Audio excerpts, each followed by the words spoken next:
Does the CBI have a timetable to their plan of reforms, and are they following it? They are now targeting early 2025 for the reinstatement. Everything they are doing from now to the end of year is geared towards this target, is on a timetable. Iraq increases reserves at IMF by 50%. Many central banks around the world increase their reserves with the IQD. Because it's no secret. The Minister of Finance and the US Ambassador today discuss efforts to achieve economic reforms. They strengthen bilateral relationships between the two United States and Iraq with a focus on economic cooperation. I like that part. The meeting discussed the Development Road project that connects Iraq to Europe through Turkey and is one of the largest strategic and vital projects, making Iraq the link between Asia and Europe. That is unbelievable, and it's given a finality to it. I like it. Recently heard to expect the RV between the 22nd and 26th of October. Marks, based on what I am hearing, that makes sense. Iraq increases reserves at IMF by 50%. Quote, Iraqi cabinet approved an increase in Iraq's quota at the International Monetary Fund, IMF, by 831.9 million special drawing rights, SDR, equivalent to 1.45 trillion Iraqi dinars, $1.1 billion, based on the exchange rate as of October 8, 2024. This 50% increase will enhance the country's voting power within the IMF. The IMF created SDRs as an international reserve asset to supplement member countries' official reserves. They serve as a potential source of liquidity for IMF member nations. Last week a series of meetings have been occurring with banks.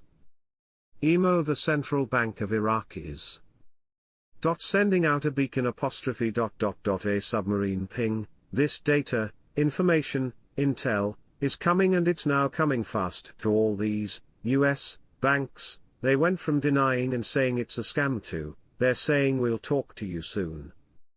HCL is completed and fully funded today. We're up next.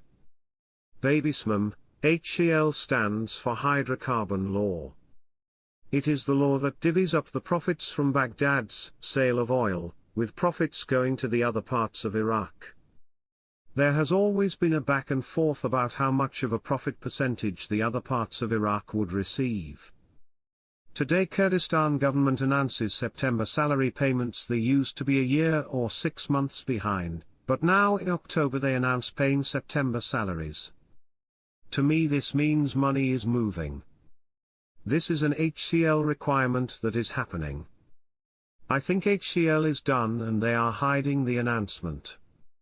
Government advisor prefers maximizing non-oil revenues by 2024. Iraq is one of the world's largest oil producers, yet the country struggles with shortages in fuel supply. The central bank vice governor said in March 2024 that Iraq is fighting a booming currency black market. He made this statement 3 months after it became illegal to use dollars in transactions in Iraq. Some economists propose a bold strategy to address these twin challenges by introducing currency flotation. That would essentially remove the CBI's peg to the dollar, allowing the dinar's exchange rate to be determined by market forces. It appears the more controls a country has, the more room there is for a parallel market, or a black market. The financial advisor to the Prime Minister, Mazar Mohammed Saleh, confirmed Iraq's ability to activate the private sector through development funds. Saleh told Al Furat news agency, the funds allocated to development funds can be greatly utilized to stimulate the private sector in Iraq, especially in light of major projects such as the Grand Four Port and the Development Road. He said, these projects represent strategic opportunities to stimulate economic growth and attract investments, and they also contribute to improving infrastructure and making Iraq an important center for maritime and land trade in the region.